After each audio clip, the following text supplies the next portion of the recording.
Welcome to Off the Bench, Northern Arizona Prep Sports, right here on Verde Valley TV and KVNA 104.7 FM. I'm your host, Philip Catafamo. We've got a great show for you today, and we're going to jump right into it. On today's show, we will be joined by Prescott High School Esports coach Robyn Bryce. She'll talk about her first time coaching the program this year and what we can expect from the esports program going forward. We'll then be joined by AIA Sports Information Coordinator Seth Polansky to talk about the winter sports season and what we can expect with that. But on the other side of this break, we will be joined by Coconino High School girls volleyball coach Serena Wallace to talk about the crazy hectic finish for the COVID-paused Panther season up in Coconino High School. We're going to take a quick break. When we come back, we'll be joined by Coach Serena Wallace on the other side of this break. Don't go anywhere. Off the bench. We'll be right back.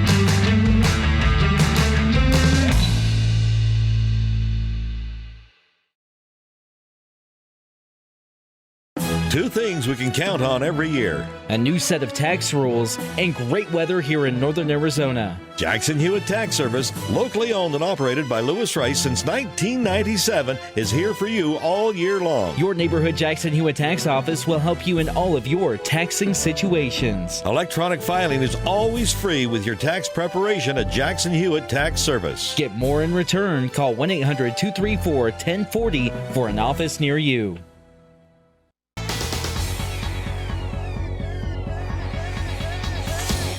Welcome back to Off the Bench, Northern Arizona Prep Sports, presented by Rice Accounting and Jackson Hewitt Tax Services and Cottonwood Parks and Recreation. I am joined now by the Coconino High School girls volleyball coach, Coach Serena Wallace. Of course, the Panthers had to have a brief pause to their COVID season, but they were able to finish 8-3 in region and finish second in region and 11 in conference standing. So, Coach, congratulations on completing the season, and we're happy to have you back on. Thank you. As I mentioned, a brief pause on the season with COVID-19. Once you guys were cleared to play, Mad Dash is kind of a more general term to put how the end of your season went. But a lot of games in only a few days, also stuffing in practice, also stuffing in homework and tests, and of course the weird COVID-19 season. But how were you able to keep your team nice and focused throughout that entire hectic schedule? It's definitely different than usual with high school. I mean, usually you have at most 3 games a week, and those are really far and few. So having practice and being able to run down to Phoenix or to Kingman or wherever we're going and then back to be at home for one game is definitely different than being away for 3 games straight. So I think that it was just an exciting time. So it wasn't too hard to keep them engaged just because they were playing the whole time. So they enjoy games.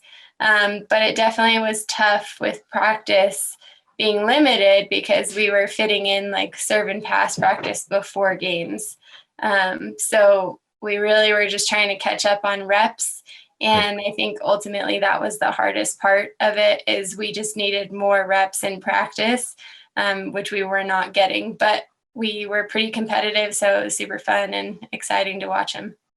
Yeah, a very competitive finish to the season. Of course, as I said, the weird COVID pause does kind of obviously put a damper on the season because you have to, you can't really do anything, as you said. And even in this new capacity of having to finish your season, like you said, going to Kingman, then having to go down to Phoenix, or having to go to Flagstaff, which is a little closer, or Prescott, essentially having to travel everywhere around in such a short amount of time has got to be quite frustrating. But you mentioned practice, as you just said, you had practice, but it was very short and very limited. In that, is your focus on the game plan for the game coming up during practice, or is it more on, okay, let's work on some of our fundamental things while we can, just so that we can stay sharp? What was your focus in practice during that stretch? So our focus was serve and pass, but with that, there's not much that you can do as far as fundamentals when you're planning for a game. We were really trying to just work out our defense and offensive strategies. And so that's kind of, I think, what bit us in the butt in the end was we needed more reps doing those fundamental things. And although we do them every day, it's not like we don't, but it's just not at the same capacity as we would if we had more practice. We could get those, those boring reps that the girls hate, but they're so necessary. So right. I would say our practice strategy was just getting ready for the game, not necessarily getting them reps. And it was a little bit tough near the end, but ultimately, like I said, it was super competitive and they did a really great job without practice. So yeah, and that's very tough. Not only not having practice, but also cramming in so many games in such a limited time. It's tough on a high school kid, especially when they've got to balance homework and they've got to balance tests and the remote learning and this entire weird 2020 year. But you did a phenomenal job making sure that your team stayed focused. Finishing in second place with the adversities that you guys had was absolutely incredible. We know that you made the playoffs. We'll talk about that in a little bit. But despite that, as I mentioned, you finished second in the region. You finished 11th in conference rankings. You're able to finish out with a winning record, 8-3. You make the playoffs. How did you feel that your team performed down that stretch? Down as far as the region, or? Well, just more, I guess, just kind of down the stretch of that regular season, that hectic regular season going into the playoffs. I felt like they handled it pretty well. There were definitely games that I was watching certain players just be exhausted in the middle of a rally. Yeah. And that didn't necessarily have to do with that particular rally. It was just everything leading up, those 2 weeks, it was just stressful and hard on their bodies. And like you said, as a high school student, you're not necessarily prepared for that. In college, you have a summer to work up and to work out and to be prepared physically. And so taking 2 weeks off and then jumping in was definitely hard on their bodies, but I am really proud of what they did. So. Yeah, and also that just being able to avoid that exhaustion, it kind of speaks more to just the passion that the girls have on the floor for playing volleyball. It's like, look, we're real tired, but we know we have a job to do. We know we have to finish this game. We have to finish the set. We have to win this. You guys were battling for a playoff spot since the beginning of the season, obviously, but then you get the COVID pause and it's like, oh man, well, what's our season going to look like? And then thankfully you're able to get it picked back up and keep your team focused and get away from that exhaustion of like, coach, we really don't want to get into a bus and go to Kingman right now because it's a long drive and we just got done with 2 games last week. But again, just it speaks to the resilience of the program and the strong leadership that your team has, not only with you as a coach, but also with the players to go, look, we're all fighting for one thing right now. We want to win this. We want to get a chance at a state title. We don't care that our season was paused, and they were able to keep going. And as I mentioned, a strong finish, 8-3 in region. That's great considering what happened to your team early on in the year. But, going into the playoffs going into the playoffs, you face Flagstaff for the 3rd time in the season. You guys split the regular season matchup. You get an opportunity to play against Desert Edge. You win in the play-in round. You go up against Flagstaff in the postseason. How did you feel that your team performed in that game? It was unfortunately a loss, but you look at the score, Coach, those are some tight sets. Yeah. I'd say that we could have performed better. There was definitely some moments of frustration, like, I know you have more in you and I don't know why we weren't getting it. But like I said, I really think that it came down to reps. Okay. Thankfully, Flagstaff didn't have to take any time off, which was great for them. But I just, looking at the game, I was going, man, we didn't have time to get in and do those certain reps that would have helped us maybe stay a little bit more calm in that situation or know how to handle it or be able to turn the ball in a certain way. We just, like I said, we focused on working together as a team for the most part. And I think, if we would have had 2 extra weeks of reps and been able to see maybe different teams outside of the region, which we never were able to do this year, I really think that would have given us a different look at different servers and passers and be able to respond instead of just knowing what to expect, because ultimately we both know what to expect when we see each other because we know each other so well. And it's a small town, so we really do know each other pretty well because the girls play club together. And, so it's a cross-town rivalry during high school, but it's a friendship outside of that. So I would say it wasn't unexpected what they handed to us. It was more, we just needed more reps and to be able to stay calm in different situations. So. Regardless, still great performance from the team. As I mentioned, you get an opportunity to play in the play-in round against Desert Edge. And as I said, you play against Flagstaff 3 times in a row. What is that preparation for you, outside of the COVID stuff, but just kind of preparing for the game when you face the Desert Edge team that you hadn't seen all season compared to a Flagstaff team that you're very, very familiar with? I think, like I said, it was kind of exciting to see somebody new. And just be able to, it was like, wow, just new faces, new serves, that kind of thing. But they just performed that night really well. We had come off of a tough loss against Flag, and we just kind of worked out the details of what we needed to change, and we made those changes against Desert Edge, and we're able to come out with a win. So, as I mentioned, and as you just said, beating Desert Edge in the play-in round, making the playoffs, 8-3 region finishing in second place. Again, we were speaking with Coconino High School girls volleyball coach Serena Wallace. Coach, you do finish the season winning Region Coach of the Year. Congratulations on that. An incredible honor for you in your second year coaching at Coconino High School. What does an award like that mean for you, and what does this season say about your program? I would say this season just shows the integrity of the girls, the desire to play, whatever that looks like. It ultimately, win or loss, we get to play. And there are a lot of programs that don't. And even going into winter sports, it's the what if they're going to even be able to play. Right. So we're just super grateful that we got the time on the court. As far as the award for me, I feel honored to have it. There are so many really great coaches in this region. So I feel like it could have gone to anybody. And honestly, I'm a young coach and I'm happy to have gotten it, but there are definitely other coaches that are just as deserving.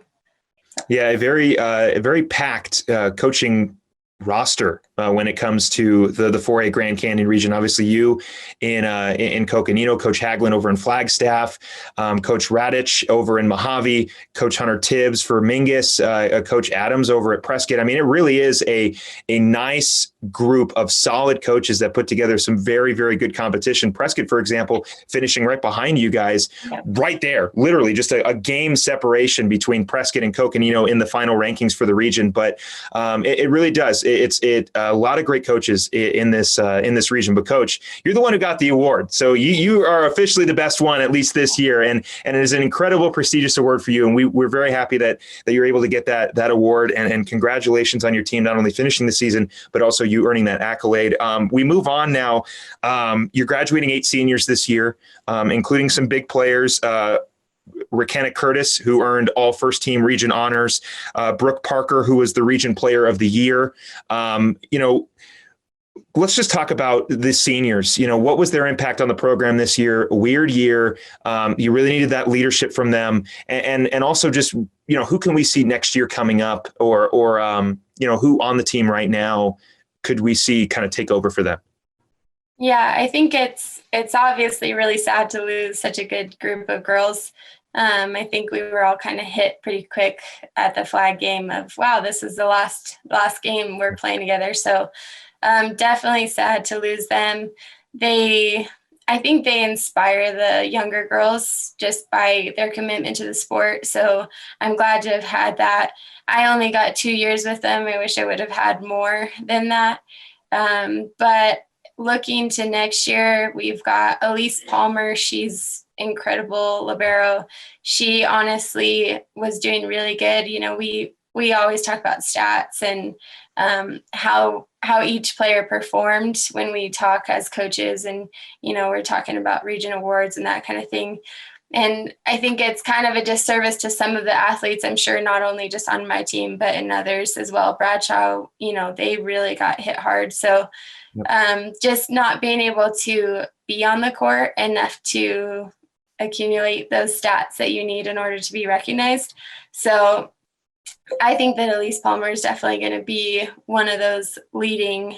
She would have led this year as well, but with that pause, just wasn't able to do it. So I'm definitely going to lean heavy on her. She's all over the court, and we can only play offense if our defense can get the ball up. So she's just rocking it this year and last year, but she's getting better and better. Hope Williamson as well. She's our second setter, and she's a sophomore this year, so she'll be junior, senior next. And I'm really excited to see what she does and how she can lead the team as well. And then after that, we've got Kate Clifton and Hannah Cody, and they're both great athletes. But that's our roster right there. So those are the only returners. So it's going to be a completely fresh new look, which comes with good and bad. So I'm excited to see what they do. Yeah, of course. And we're excited to see what the Panthers do. As you mentioned, it is another heavy senior class coming up next year. You have this year was very heavy junior and senior. You had, of course, Hope being the only sophomore on the roster. And next year you come in with a completely different team, essentially. But, Coach, we're excited to see what happens next year. Hopefully no COVID issues will arise in 2021. But we're excited to see what the Panthers do. And I couldn't thank you more for coming back on the program to talk about your team. I got one last question before I send you away. What did you tell your seniors on that after that last game? I told them that volleyball does not,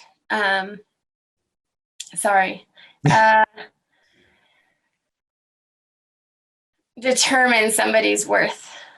A volleyball game, win or loss, that's not going to determine who you are as a person and what you can offer to this world. So just those ladies are incredible, and just kind of try to remind them that they are great people with or without volleyball, and a loss is not going to change that.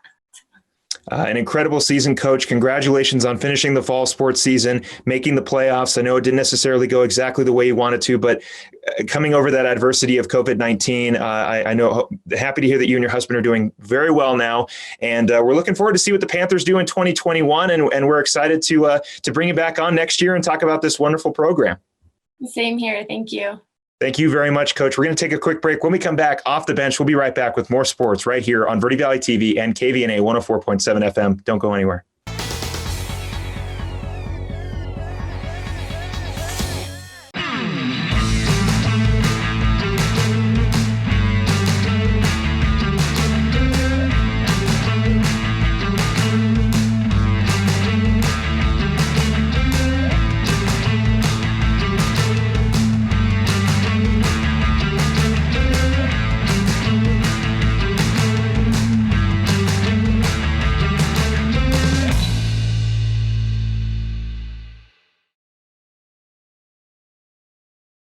Two things we can count on every year: a new set of tax rules and great weather here in northern Arizona. Jackson Hewitt Tax Service, locally owned and operated by Lewis Rice since 1997, is here for you all year long. Your neighborhood Jackson Hewitt Tax Office will help you in all of your taxing situations. Electronic filing is always free with your tax preparation at Jackson Hewitt Tax Service. Get more in return. Call 1-800-234-1040 for an office near you.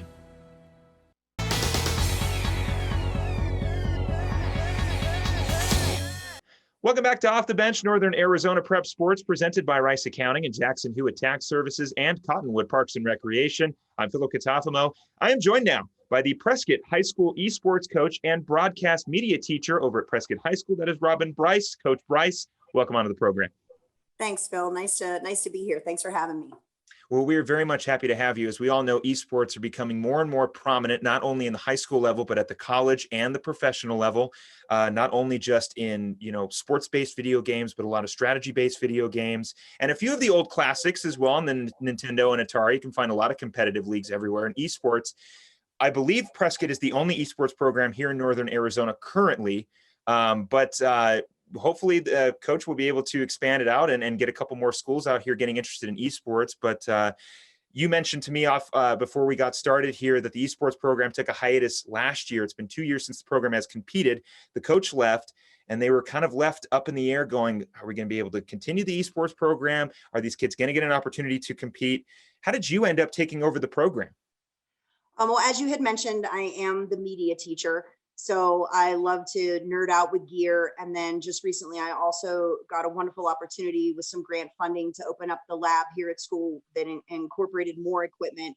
So just dealing with a lot of kids that love technology and love nerding, and I enjoy it the same. And just thinking how there wasn't an esports coach, I was like, oh, I think that I would be the perfect person to do something like this. And I love coaching. I've done it before in the past. So there was a lot of things about it that just seemed very natural. And I reached out to our athletic director, Missy Townsend. I said, I think I want to pick up esports. And she was so excited that someone was going to pick it back up again, because she's very innovative herself and loves to bring new and wonderful things to the Prescott community and to Prescott High School. So she was all about it. And just said, okay, I'm going to do this, and then started recruiting and had some kids, and here we are. Yeah, very much so. We got an opportunity to speak with Miss Townsend a couple months ago. She was on one of our earlier shows, as well as Coach Bobby Yoder, who coaches the badminton team over at Prescott High School. So obviously Prescott is not afraid of the niche sports, having badminton and esports, but a little bit more background on you.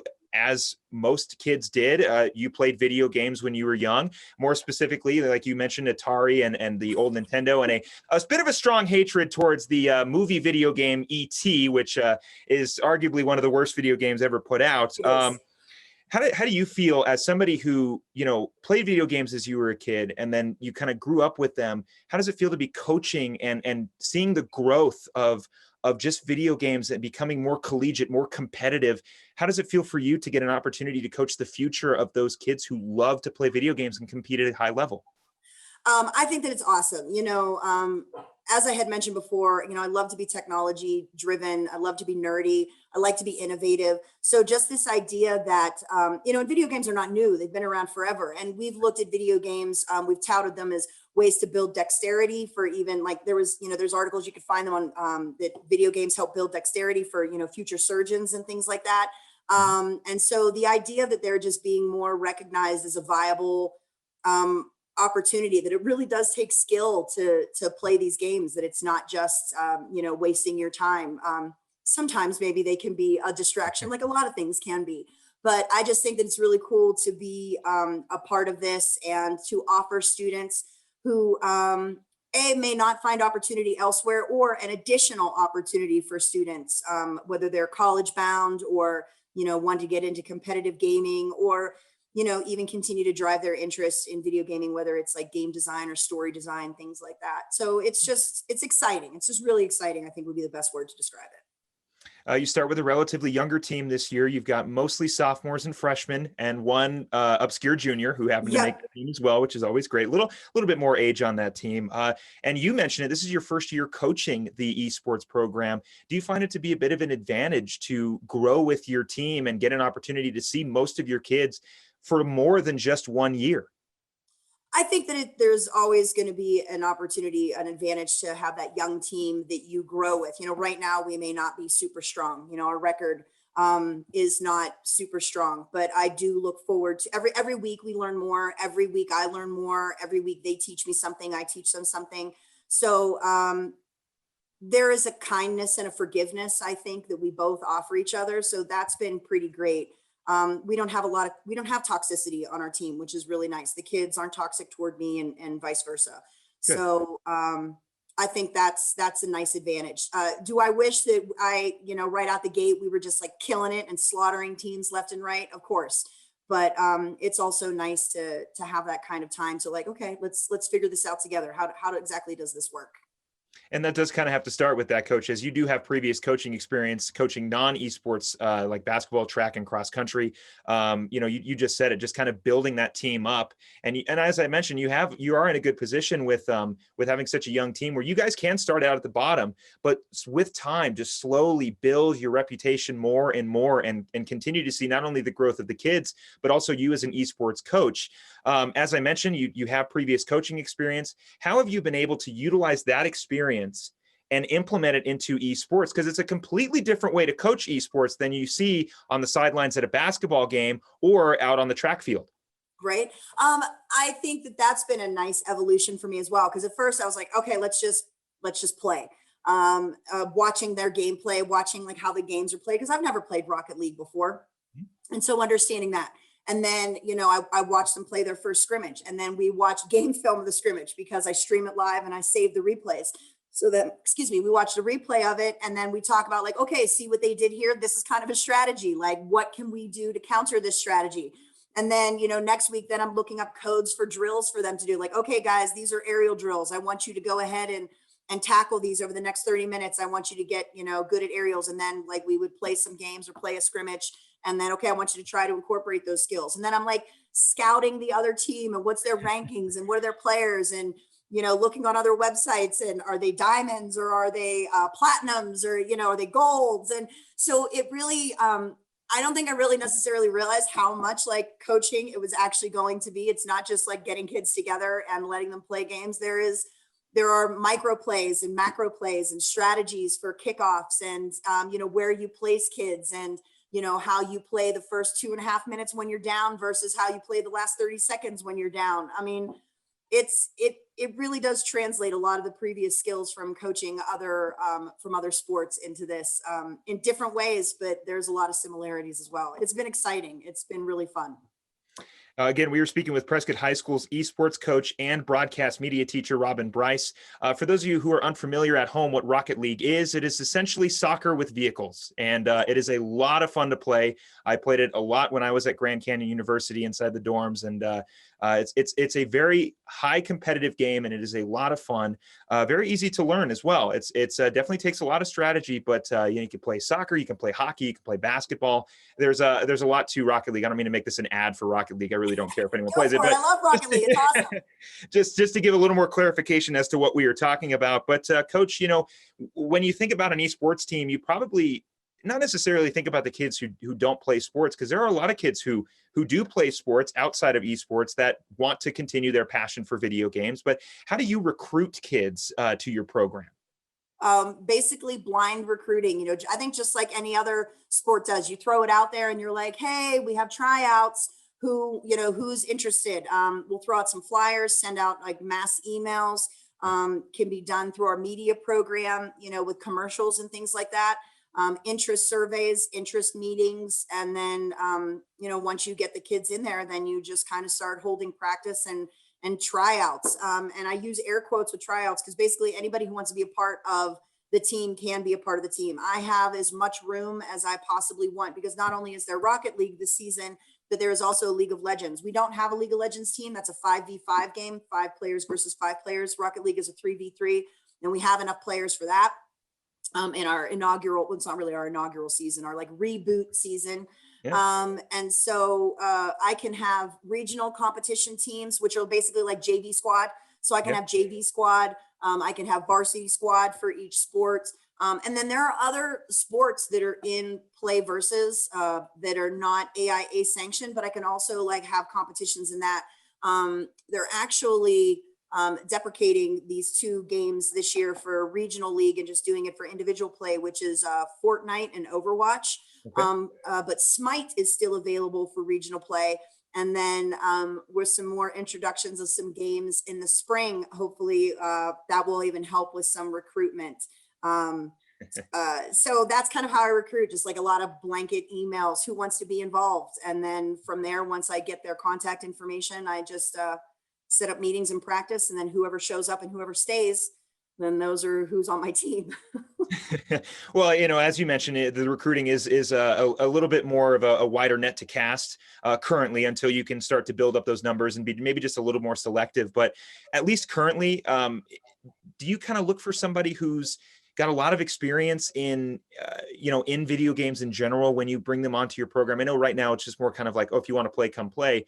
But is that something you would kind of consider as your program continues to build, is kids who have more experience in the strategy games as opposed to the sports-based ones, or vice versa, or kids who are just now getting into Rocket League as opposed to kids who have been playing it forever? Do you at all take into consideration the experience of the player when you're trying to build your team out? I think as far as recruitment goes, not necessarily. Once they get on my squad, I'm obviously looking at their skills and who they are, how long they've been playing, their talents, their leadership. And that's how I decide, who would be on varsity or who would be on JV. But definitely taking players of all shapes and sizes, because as well as playing, there's also room for content creators, shoutcasters, which are basically the sports commentators, right? So we can stream our live games and then they could, be doing the color commentary, the play-by-play, social media marketers, people that help me recruit, live streamers, just different things like that. There's lots of room on the esports team for more than just players. And maybe there is someone who is interested in video games who wants to play, but maybe doesn't have the opportunity at home. I am certainly not going to turn them necessarily away. They may be on B squad or C squad even until they build their skills. But if you want to play, there's pretty much room, because we can do scrimmages. There's I kind of like that about it. I'm kind of an all-inclusive teacher. My media classes, my tech classes, I kind of I welcome everyone, and I often get kids that maybe don't fit into other places. And although even though esports isn't just specifically for students who play video games, or maybe when we think of our stereotypical video game player, it is a lot of the people that I get, and I do love providing a home, if you will, for those kind of students, a place to fit in. So although I look for those talents for my varsity squad, I'm certainly not going to say, well, you're sorry, you just don't make the cut. Because the way the structure is built, I can have teams upon teams upon teams, and you're not going to get any better unless you get opportunities to play. So you never know, there might be a diamond in the rough. Right. When I was a freshman player, I might not have been the best player, but by the end of my sophomore, beginning of my junior year, I was breaking records in track and cross country at my high school. So there's always room for growth, and I'd love to see those players grow. I think one of the biggest things that you said was the inclusion aspect of it. I didn't make my basketball team my junior year, and I didn't know what I wanted to do because I wasn't playing baseball anymore. And I found my inclusion in theater. I was a huge theater nerd. I was doing it since middle school, and that's where I found essentially my purpose. And now I do have a career back in sports, but it's at a different capacity. But I was able to find a home for my personality type, for my skill set. And esports essentially can do that for a lot of kids who, may not be athletically inclined, may not be the best football player, may not be the best track or cross country person, but, finding a place that fits for them, and you being so open and inclusive with everybody is something that, a lot of coaches should consider. And I know that a lot of coaches do consider that, but it's nice to hear that, it's just a big family. Just yep. Come on, let's play some video games. Let's play some video games. Exactly. Let's have some fun. And of course you want to win, but at the same time, as long as the kids are enjoying it, and as you said, just building themselves as players. And it sounds like in other aspects as well, you mentioned the marketing aspect, you mentioned my side, which would be the shotcasters, the broadcast aspect of it. There's so much more to esports, I think, than people fully understand. And Coach, I've just got a couple more questions here. More specifically, we know that when you play football, when you play basketball, there is the after high school aspect of it, which is I can go to a college, then I can maybe go to the professional or amateur league. I have a buddy of mine who was a basketball player, didn't make the basketball team at Grand Canyon University, became a manager. Now he took his skills to 2K from off the floor to in the video game realm. And he got drafted to the 2K league for the Indiana Pacers. Shout out to Bobby Jones, Bobby Buckets. But that is a possibility for some kids who are not only just like, well, I love Call of Duty, but the kids who are athletes like myself. I didn't know what I wanted to do when I was a sophomore in high school, when I didn't make the basketball, or a junior in high school when I didn't make the basketball team. I could have joined esports and continued to play the 2K league and still kept that competitive spirit and not gotten away from the sports I love. So is there a path for kids after high school to go into esports professionally? Oh, absolutely. As we were just talking about before the interview, so many schools are offering scholarships, different colleges, Grand Canyon University specifically, only because it's such a beautiful room. They've really invested into their esports, not only their team on campus, but, in the recruitment. And then, turn on ESPN 2 or one of the other ESPN, the Ocho, and find, esports games, people that are out there like competing and winning like crazy amounts of money. Didn't like someone in Fortnite win like $1 million or some kid in Fortnite? Yeah. I mean, so you can go off to the college level, if you're really good, you can, compete on a national, on a global scale. And for some really high stakes money. And it's not really beyond the realm of possibility. I mean, I just think with any pro athlete, there's always that percentage, like only a percentage of people make it to the pro realm, right? But there's more and more colleges, more and more places are recognizing esports. It's such a fast growing, the boom behind it is crazy. So the opportunities, there's so many now, and there's only so many more on the future, on the horizon, as more and more places glom onto this idea. Because there's money to be made, there's interest to be had, certainly on a global scale, not just nationally, but on a global scale. Well, Coach, we know that the esports boom is continuing to make its way across the entire United States as well as the entire world.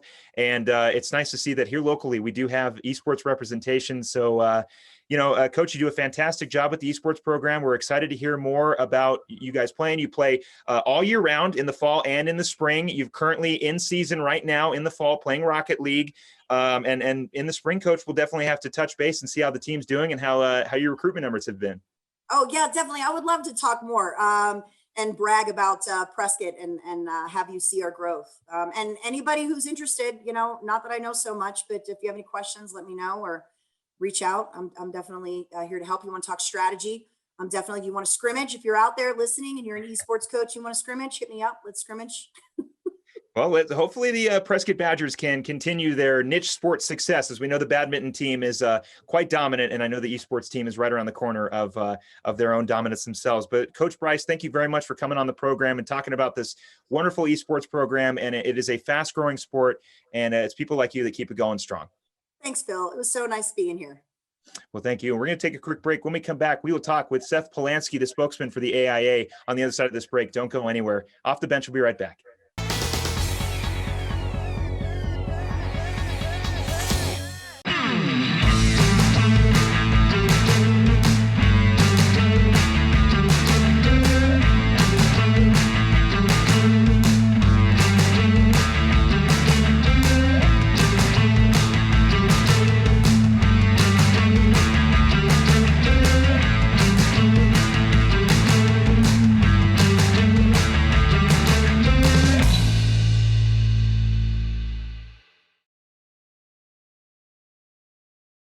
Two things we can count on every year: a new set of tax rules and great weather here in northern Arizona. Jackson Hewitt Tax Service, locally owned and operated by Lewis Rice since 1997, is here for you all year long. Your neighborhood Jackson Hewitt Tax Office will help you in all of your taxing situations. Electronic filing is always free with your tax preparation at Jackson Hewitt Tax Service. Get more in return. Call 1-800-234-1040 for an office near you.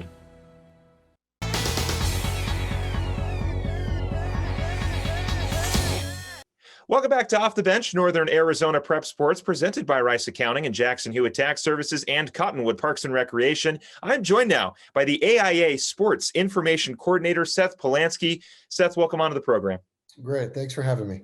Well, we're happy to have you. As we all know, the winter season currently is postponed, and there is a potential start date of January 5th. So I want to start with that. What, in general, led to the AIA putting a brief pause on the winter season? Well, we saw the numbers were going up statewide in terms of coronavirus, and we wanted to make it as safe as possible.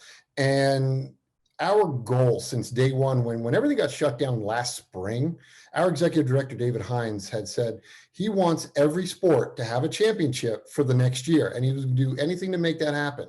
So when we were the rest of the spring into the summer and everything that went into getting the fall off the ground, we thought it was pretty successful, and we were ready to kind of roll with it into the winter until these numbers started going up. So we kind of had to reevaluate things, and it's really going to come down to how well can the schools and the districts, keep their kids safe, if they could follow our rules that we kind of came up with, and we did change a couple things or add a couple things for the winter, if we can kind of put them in not so much a bubble, but it's kind of close to a bubble if you kind of look at our rules for the winter. If we could follow all of this, we can again get another sports season off the ground, culminating in a championship. And it's really important to us to make sure every kid in every sport has their season that they can play, that they can have the possibility of a championship, at least just some time to get out there and, for their mental well-being, for their physical well-being. If any of them are going for scholarships, it was really important for us to do this, to get off the ground. And with that, we had to be a little more strict in the rules, in the modifications that we did for the winter sports, but we want to make sure it happens. Yeah, and the bubble, we saw the bubble with success in the MLB and the NBA, obviously the NHL as well. They were able to get their seasons going with more of a centralized, these are the teams you're going to play against, and that's it. Don't go anywhere. Don't do anything. So hopefully we'll see it translate well to the to the high school ranks as well. But why January 5th? Was there anything specific about that first start of the year? I know it's a potential start date. It is not the set start date. Just want to make that very clear. But why January 5th? We just figured it was I think like the second school day back from winter break. We know a lot of schools. I think January 4th was an option, but a lot of schools might still be out that first day. So we just kind of said January 5th. Most of the schools will be back by then.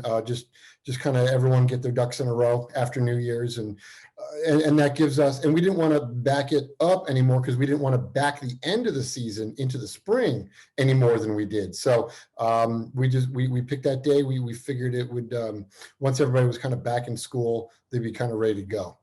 And you mentioned we are seeing some new measures being taken here during the winter season, and it makes me curious, are these things that you guys learned from the fall season? And, do you know off the top of your head, or possibly an estimate of how many games were canceled due to COVID-19? And are these precautions what you guys looked at and went, okay, this is what happened in fall. Here's what we can do here in the winter to make sure that we don't have any stops? Well, as far as games being played, I know in football, it was very successful. We did get most of our games in. I know there were a lot of high profile games and some playoff games that were canceled that probably kind of magnify that situation a little bit. But when you look at it from all the schools that were playing sports this fall, across their three levels, freshman, JV, and varsity, we had about a 95% playing rate. So we only lost about 5% of the games due to COVID cancellations.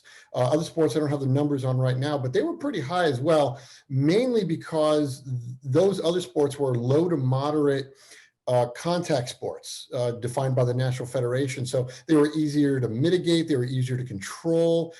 There were less things that we had to implement to make it go. So, and some of those sports are just more socially distant anyway, like golf is made for socially distant because you can't sneak up on anybody in the tee box, and you're all kind of walking down the course yourself. So, our success rate in golf was near 100% because not a problem getting that going. So we felt it was really successful from the fall. Yeah, I mean, I couldn't agree. I couldn't agree more. Obviously, with a potential of having 0 games completed at the start of the fall season, completing 95%, which is obviously completely way more than half. Just being able to get all of the season finished is great. As you mentioned with football season, we know there were a couple pauses here and there, but for the most part, everyone was able to successfully have their fall sports season. And again, we were speaking with the AIA Sports Information Coordinator, Seth Polansky. Practice times. I know early on there were a couple counties that were cleared for wrestling practice and basketball practice, a few cleared with restrictions, and a few that weren't cleared at all to do any kind of anything. Right now, can teams practice right now, the ones that are cleared? And if those counties are still cleared, well, actually, let's just start with that. Can teams practice right now? Yes, if they do fall within the metric of being allowed to practice, yes, they can practice. Okay. It's kind of a similar situation to what we had leading up to the fall, where there were some districts that were in the green or the yellow with restrictions, and they were meeting all summer because their district allowed it. Other districts didn't, and everyone's looking out for the safety of their own kids, and we're just allowing the avenue. We provide the framework. How everybody fits into it is how they fit into it based on their own situations where they are locally. But yeah, if they can practice now, they can go ahead and do that. And which obviously you need with our winter metrics, you need at least 14 days of practice before your first competition. So if you're going now, you definitely hit that number by the time we get there. As you mentioned with that, potential January 5th start date, there is that 2 weeks that teams have to practice. If you look on the calendar wise, you've got January 5th, as you mentioned, that's like basically the first or second day they come back from holiday break. But in between there is holiday break. Is there any concern that you might lose practice time with kids, spending time with family or still not being in the state or whatever? Is there any concern that some teams might lose players to practice with or just practice in general? What was the thought process there?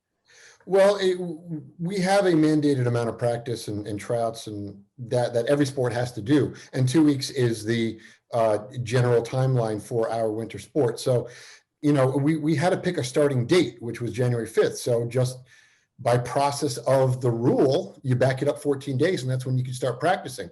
But just kind of going back to my last point, if you're allowed to practice now or if numbers kind of get a little better in the next few weeks, right, you are allowed to practice further back than those 14 days. So if a school is in the green or in the yellow, and they can start practicing before their holiday break, they may go right ahead and do that.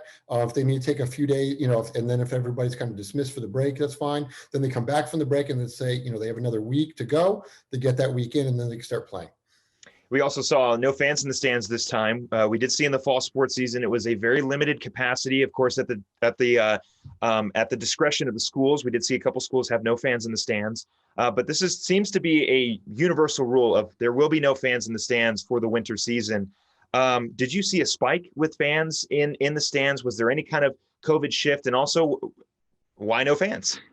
It's kind of it was a couple factors there. One, we were seeing that a lot of the positive COVID cases coming from teams that had a quarantine and missed games, those were coming from the house. They weren't coming from practice or games. So that trickled into one of our decisions for the winter, whereas we wanted to have winter sports and we wanted to have no fans because we feel that it's actually safer within the school environment than it could be at the home environment, especially if a student athlete lives in a multi-generational home. There's just more opportunities to get it at that point. Working parents, working, other family members or other house guests. So there's the more potential there. So the more we have them at school in a controlled environment, we feel the better off they are. We did see a lot of great schools out there as far as how they handled their fans in the stands. And we just did a football game of the week just last Friday night at Higley High School. It was amazing what they did to make sure everybody was masked up. There was signage everywhere. There were PA announcements like 2 a quarter. There were people coming around, kind of tapping people on the shoulder, making sure everything. So that was probably one of the best examples I've seen all season.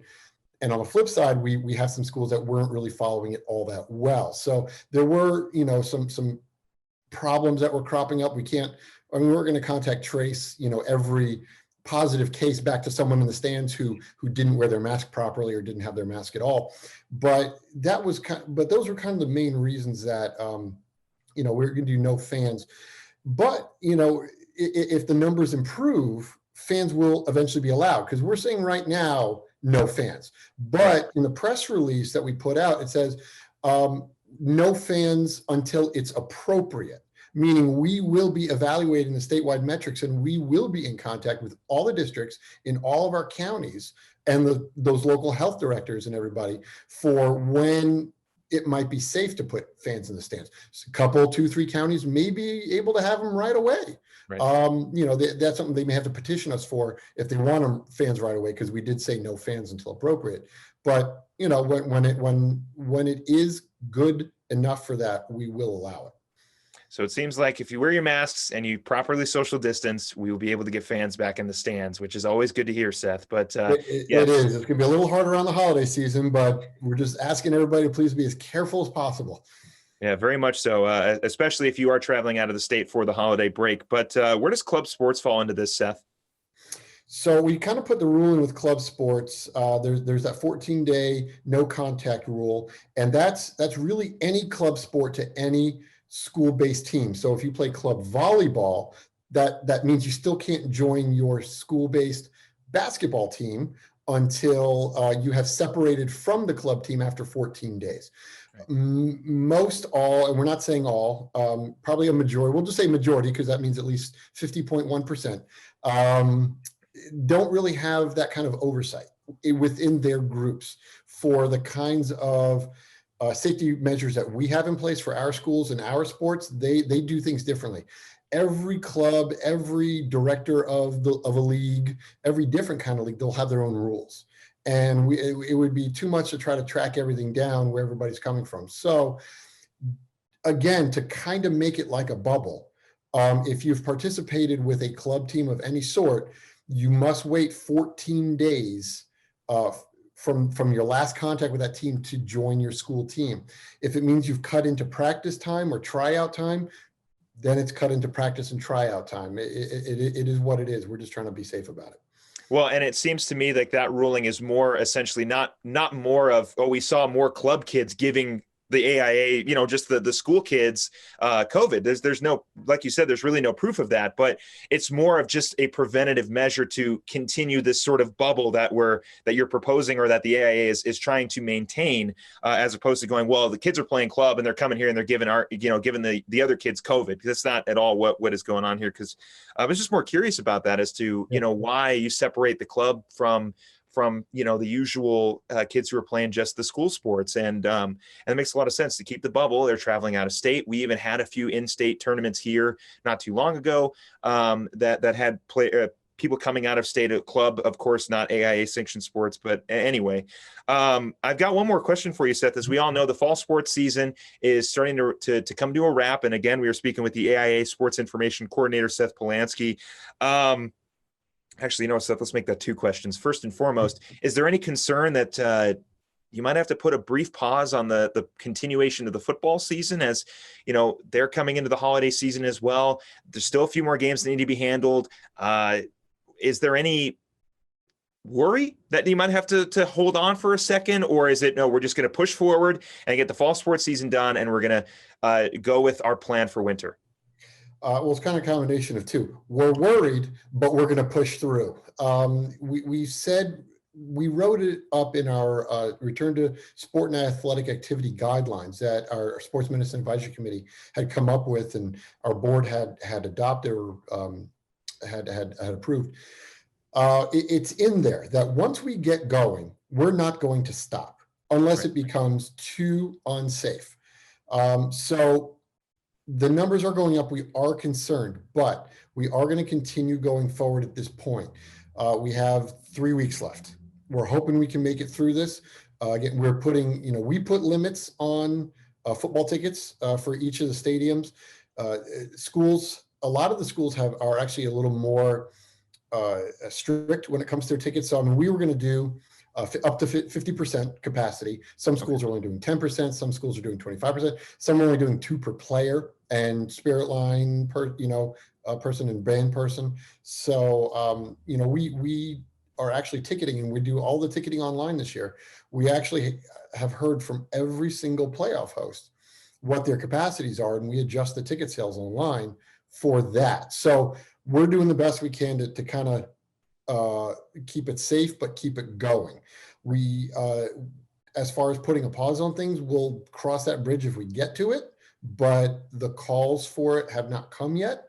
So we're gonna keep going and just keep it as safe as possible.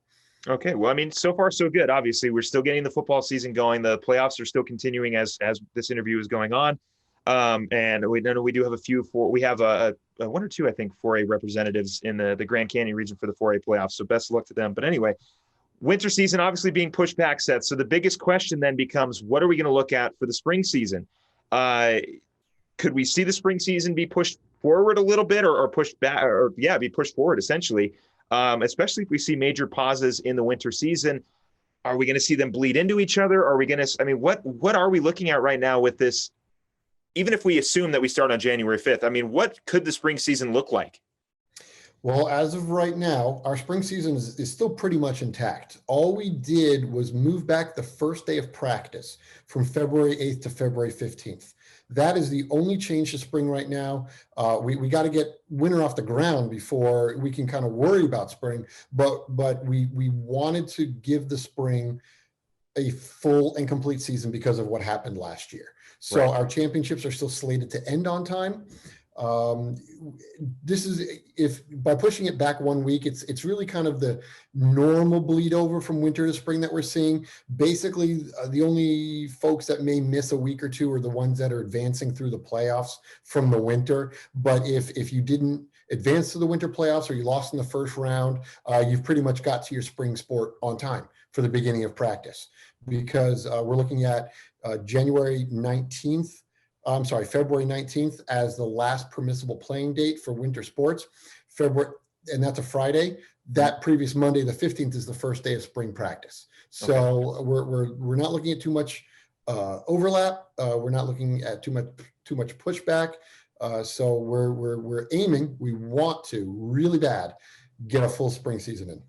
Yeah, and I think it's looking like it could very much be. We start to go away from the less direct contact sports as we see here in the winter season, which, basketball, you're playing right up against somebody. Soccer, there is a lot of space in soccer, but there's also a lot of one-on-one competition.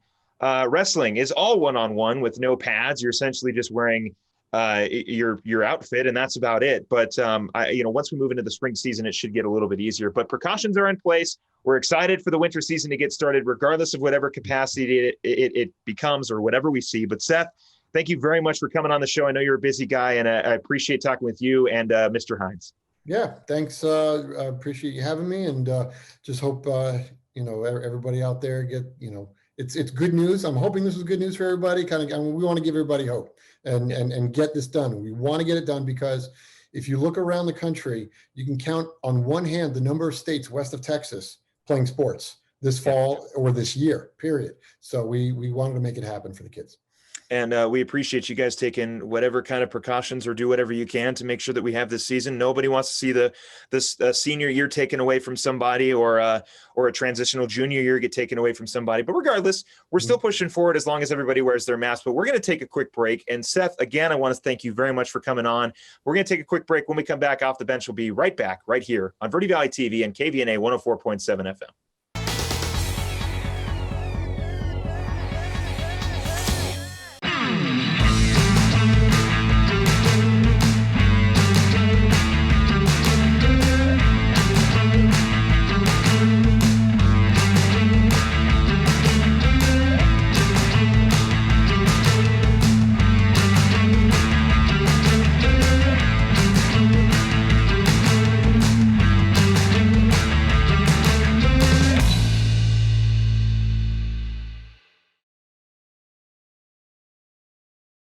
Two things we can count on every year: a new set of tax rules and great weather here in northern Arizona. Jackson Hewitt Tax Service, locally owned and operated by Lewis Rice since 1997, is here for you all year long. Your neighborhood Jackson Hewitt Tax Office will help you in all of your taxing situations. Electronic filing is always free with your tax preparation at Jackson Hewitt Tax Service. Get more in return. Call 1-800-234-1040 for an office near you.